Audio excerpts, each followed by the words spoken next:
Everything is fine. Your children are fine. You need something to worry about? Worry about your best friend's suspicions and the efforts that she's going to discover your secret. This is Bedtime Stories, Grownup Edition, Resurrection, Part 13. When we left off, Indira had dropped some solid knowledge right in Big Wood's lap. And he didn't know if she was trying to help him or help True. And he didn't care. When she was dropping her family like bad habits, she'd obviously held on to the right sister. Because Indira knew her stuff. And without judgment, without placing blame, she'd done what Angela, Q, his mother, Miss Charlotte, and True couldn't. She'd helped him crack the code. And he was absolutely going to get his girl back. But he was going to make it all her idea. Instead of trying to get her to drop her quest to find out what his endgame was when he faked his death, he was going to focus his attention on his own challenges and showing her that despite his decisions and the consequences of them, she absolutely could trust him and his love. Meanwhile, in Maryland, Natalia had been going stir crazy. While she had plenty of Vibrantly You work to do, going days without another message from Saint's legal team had her mind spinning. She could handle being away from Saint, but she had no idea how to handle being in a relationship with a man who was incarcerated. The list of questions for which she did not have answers was long as hell. Was he okay? Did he have everything that he needed? Was he safe? Did he know the lengths that the 5 families were going to get him freed? How long was he going to be on lockdown? Was he going to make contact with her? And if so, when? Would she hear from him directly, or was she supposed to be waiting for a message from his legal team? And she was trying not to get on her mother's nerves, asking her questions that she knew she didn't have the answers to. But Miss Eugenia saw that her daughter was struggling. So she said, "Talk to me, Natty. What's on your mind? What are you thinking, baby?" Natalia said, "I don't know how any of this works. I have 0 experience with holding a man down while he's locked up. I don't know how long this is going to last. And I don't know what I'm supposed to be doing. And I don't know anybody I can ask." Miss Eugenia said, "That's a good problem to have. No mother wants their daughter waiting in limbo for some man who's doing time. But this isn't that, baby. Your father's been blessed throughout his career to never have to deal with a situation where he was in the hands of law enforcement for more than 48 hours. And that only happened twice. And unlike you, I was prepared for it. He'd had the opportunity to explain to me how the 5 families operate in situations where someone in their employ has been locked up." Then she explained to Natalia that the 5 families always had an inside man or woman. While they never made direct contact with the person on their payroll who was incarcerated, there were always multiple moving parts. On the outside, they were handling the legal, ensuring that the individual's family wanted for nothing, while also establishing a network on the inside to ensure that the individual was protected, had all of the resources that they needed, and had a means of communication. Once they got that individual positioned in a facility where there were multiple government employees and multiple inmates who were willing participants in the efforts to provide the individual with all the support that they needed, they would engage and implement a very intricate communication system. And all the employee would need to do is sit back, wait, and learn the system. Well-trained employees would make no efforts to resist the system, comply with any demands, create their own networks, or connect with anybody in the outside world. They'd be focusing all of their attention on reading. Natalia said, "Reading what? For leisure?" Miss Eugenia said, "No. You've been exposed to rudimentary code. But law enforcement is trained to have their ears and eyes open for code. They're always trying to discover it, break it, use it for their own devices. So when the 5 families are training new employees, they do so under the assumption that they're going to be arrested and held for something. Less well-organized organizations focus all their attention on being able to post bail, bond, get their employees lawyers. The 5 families focus their attention on preparing their employees to sit for however long they need to. Law enforcement has all the time in the world to break an inmate. They're counting on the fact that they want to go home. And they're willing to do just about anything to do that. So they're going to come at that inmate from every angle, be it getting them to confess and take a plea, to implicate others in whatever the crime is that they've been accused of, to get them to commit another crime while they're on the inside, getting them to connect with their co-conspirators, or getting them on audio, sharing information that will fill holes in the case against them, provide them with evidence that they can use against others. So no employees are provided some reading materials that they need to study and almost commit to memory. And bits and pieces of that material is used to create code that's only known to and can be deciphered by very few, making it even more difficult for law enforcement to crack it, and a whole lot easier for the individual to get the information that they need and provide the information that's needed to make their time easy to walk down, make their freedom even more likely, make it harder for law enforcement to make the charges stick, and make it highly unlikely that anyone else in the family ends up on law enforcement's radar. I can't guarantee that Saint is fine, but he's young, he's smart, he's well trained, and Mandy trusts that he's built for this. Natalia said, okay. So what's next? What should I expect? Miss Eugenia said, he'll spend a few days revisiting his reading material. The network will be built up around him, and they'll begin to test out his knowledge of the code. When he's demonstrated that he has a good handle on it, he'll start sending and receiving messages related to the charges against him, the case as it stands, and how long he should prepare to sit. And once he has a good handle on that, he'll reach out to you. Natalia said, and what am I supposed to do during that time? Miss Eugenia said, you're supposed to do what you've been doing. Right before he's ready to reach out to you, you'll receive more information about the code, how to use it, how not to use it, and all of the rules of engagement, what to do, what not to do, who to talk to, who not to talk to, what to talk about, what not to talk about, and so on and so forth. Think of it as your own jail orientation. But hear me when I say, you do not have to do this. You can absolutely walk away. And you also need to be prepared for the possibility that Saint is going to have to sit for a long time. And if that's the case, he may not want you to take this ride with him. He may very well release you. And if he does, there won't be anything you can do about it. Natalia said, now, I ain't never been big on jailbirds, but I don't know that I can walk away. Miss Eugenia said, if he tells you to, you're going to have to. That's the nature of the game, baby. Meanwhile, in Texas, Angela was racking her brain, trying to figure out what the hell was going on.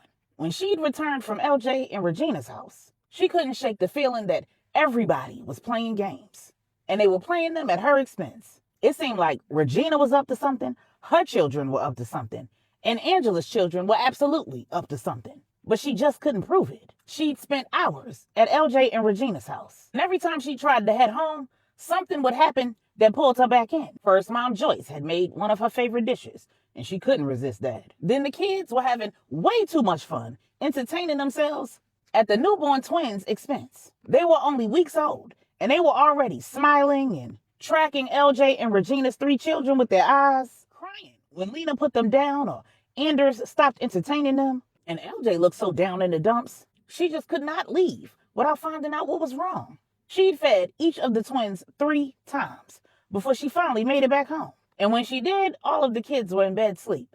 All of them except for Michael. Mom Brenda was knocked out in Isla and V's room. Melissa and Karma were both asleep in Melissa's room. And Angel was asleep in her and Q's bed. When she went to Michael's room, it was clear that he'd been there, because there were dirty clothes in his hamper, and she'd found a note on his bed that said, Mom, I'm staying at Uncle Samuel's again tonight. I love you, and I'll see you in the morning. Angela's spidey senses were tingling, but she was too tired to roll the cameras back, see what exactly had going on in and around her home while she was at LJ and Regina's. So she decided that she would ask her children in the morning, and if she detected any deception, she was going to run them cameras back.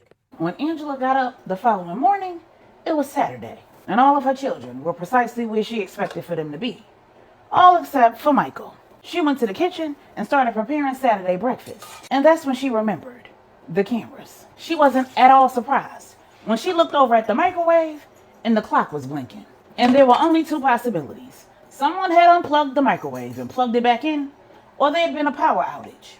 And she already knew, without checking, that there wasn't going to be any camera footage that would give her a window into what her children had been up to while she was at LJ and Regina's. Because if there was a power outage, it was going to have conveniently occurred when those kids of hers were up to something.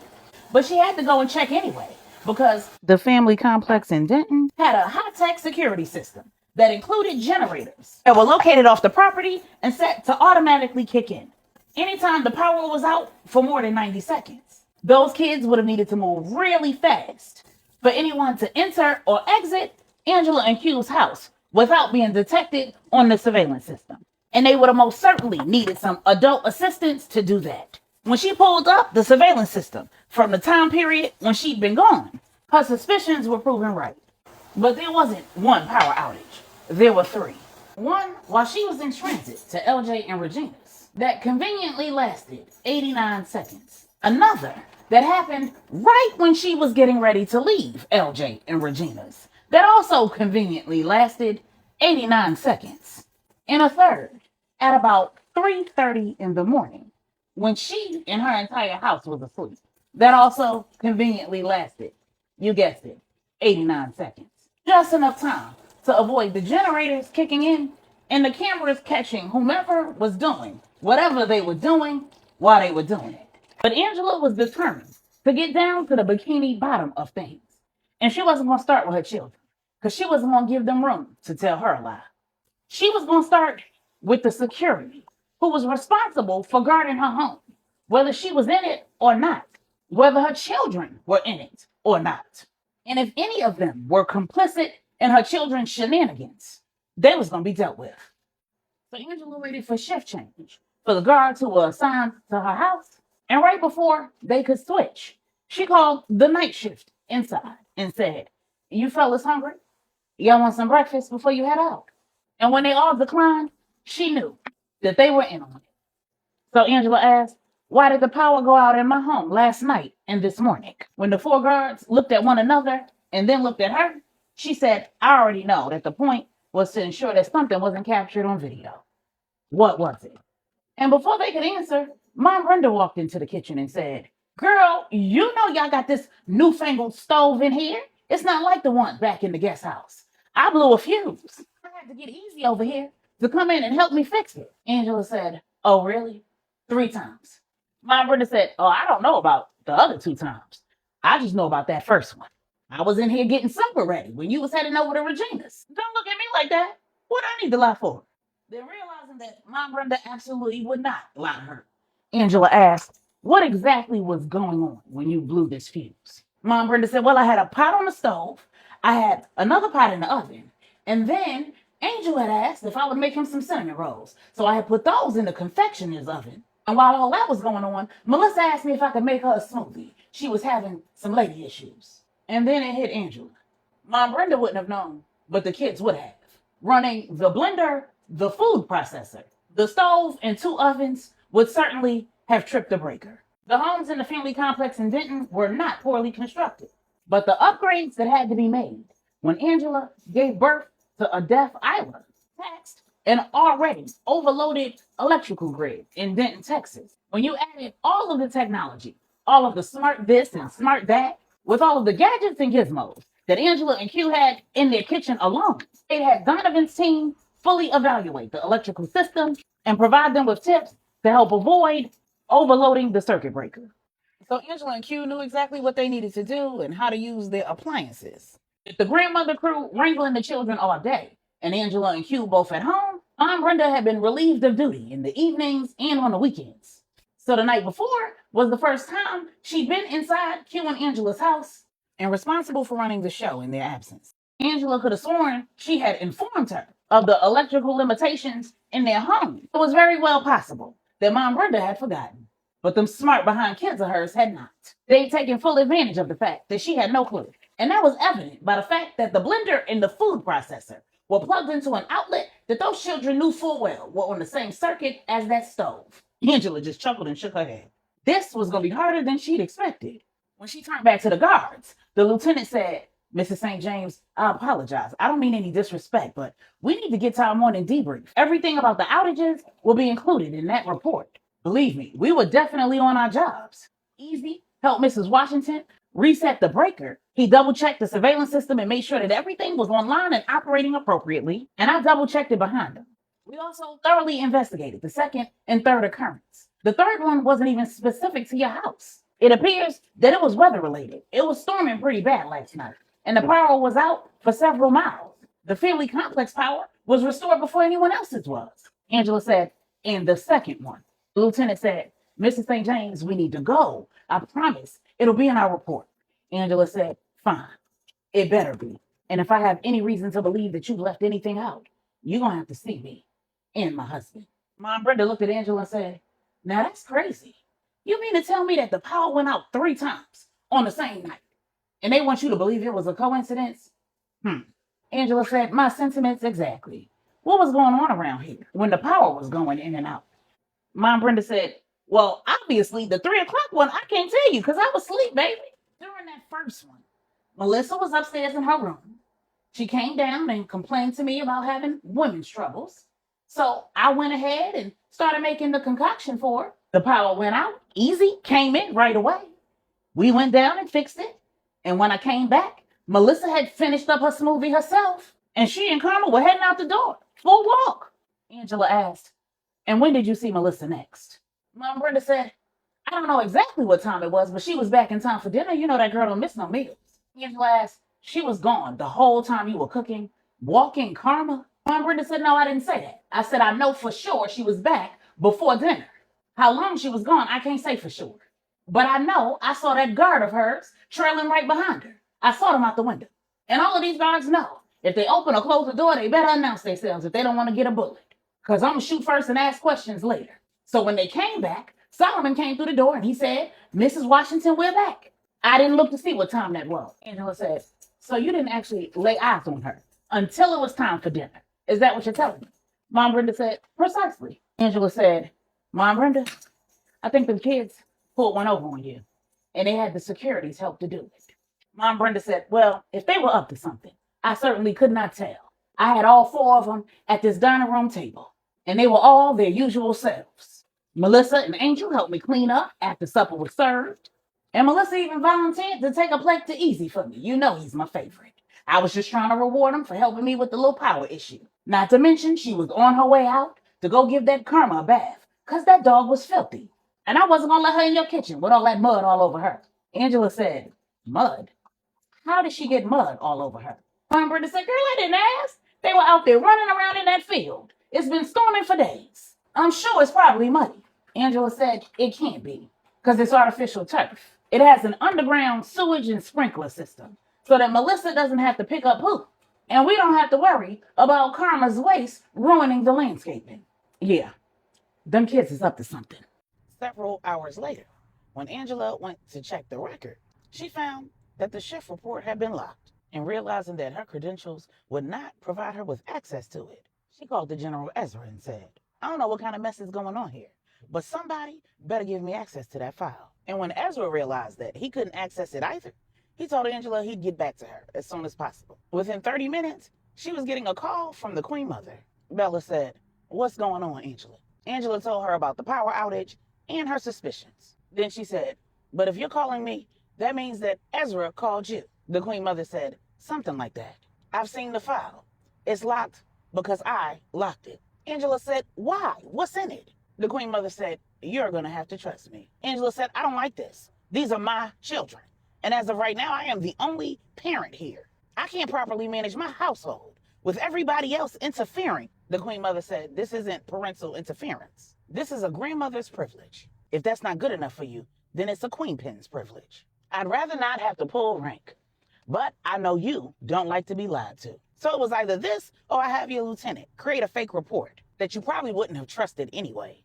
So just leave it alone, Angela. Everything is fine. Your children are fine. You need something to worry about? Worry about your best friend's suspicions and the efforts that she's going to discover your secret. Angela said, what are you talking about? The Queen Mother said, I'm talking about whatever you think I'm talking about. When the call between Angela and her mother-in-law ended, Angela started racking her brain. Not only did she not know what her kids had been up to, but now she had no idea how her mother-in-law got involved or what exactly she was alluding to as it pertained to her best friend Regina. Whatever the case, it seemed she was not the only one who noticed that Regina had been acting a little different. Initially, Angela thought that Regina's behavior was a result of LJ being shot. Then she thought it was a result of the fact that LJ being shot had hindered her efforts at getting pregnant. But now she wasn't too sure. What she did know, though, wasn't a what. It was a who. She knew the Queen Mother. So she knew the tail end of that conversation was intended to distract her, to get her mind off of discovering the truth with her children and on to something else. And she wanted to know why. So she called Samuel. And when he answered, she said, bring Michael home. Now. When he went to protest, she said, that was not a request. I want my son home now. The family complex in Denton was large, but even on foot and strolling leisurely, Michael should have been home within 15 minutes. So while she waited, she finished preparing breakfast, called the children down, enlisted Mom Brenda's help with the newborns, and replayed her last few conversations with Regina and LJ. And she replayed her last two visits to LJ and Regina's house. At the time, she thought nothing of Regina's trip down memory lane. But in reflection, it was clear that Regina was trying to resurrect old memories and the emotions that accompanied them by highlighting the fact that Angela was always at the center of their three-way friendship. Regina was the third in the friendship. Angela and LJ were already friends when Regina and her mother came to town. Regina was the new girl in school, and it was Angela who'd embraced her. But LJ took a little longer to warm up. In high school, the rumors began that LJ and Angela were an item, and then Regina was added to the stories as an afterthought, as a third. And in college, LJ and Angela had given it a go, and before it could take a turn to the serious, Marcus had thrown salt in the game. From Regina's standpoint, LJ had taken it on the chin, but she had no idea how hard LJ had worked to change Angela's mind when Angela had ended things with LJ and started seeing Marcus. LJ had continued running through the co-eds on campus, and with Angela and Marcus joined at the hip, both Angela and LJ dismissed that brief period in their lives as a worthy trout with no teeth. Their friendship continued like nothing had ever occurred, making room for LJ and Regina to begin a romance of their own. And as far as they were all concerned, things had worked out the way it should have. LJ and Regina were living happily ever after, and Angela had found her lifelong love with Q. But this trip down memory lane had made Angela remember something else.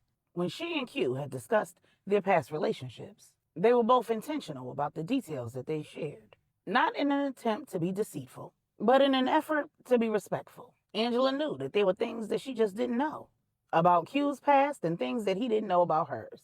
They were both aware and comfortable with that fact. But in discussing her marriage to Marcus and his infidelity, Angela had briefly shared that there was a period early in their marriage when fertility issues had put a great strain on them both. Marcus's attention was divided with work, and Angela's attentions were divided by Vibrantly You and a family crisis. At the time that this conversation was had, Angela wasn't aware of the fact that Q was in a deep depression, battling alcoholism, and dealing with a tremendous heartbreak. And that was why he wasn't at LJ's bedside when he'd been injured in the line of duty. She also didn't know that when she'd fallen back from helping take care of LJ, it was Q who'd stepped up. But to protect her and LJ's shared past, she'd simply said that she'd leaned on a friend during that crisis. That friend had leaned on her, and things had gone further than they should have. And while they both saw their error almost immediately, interrupted the intimate moment, and agreed to never let it happen again, they'd also agreed to never discuss it with one another or anyone else. Angela had no idea what LJ may have shared with Q. Until that moment, she was under the impression that they both held up their ends of the bargain. But she wasn't quite sure what bro code would have obligated LJ to share, or what LJ might have shared at the time, because he couldn't have possibly predicted that she and Q would become an item. So now she needed to know what LJ had shared with her husband. And that had just become almost important as finding out what her children were up to.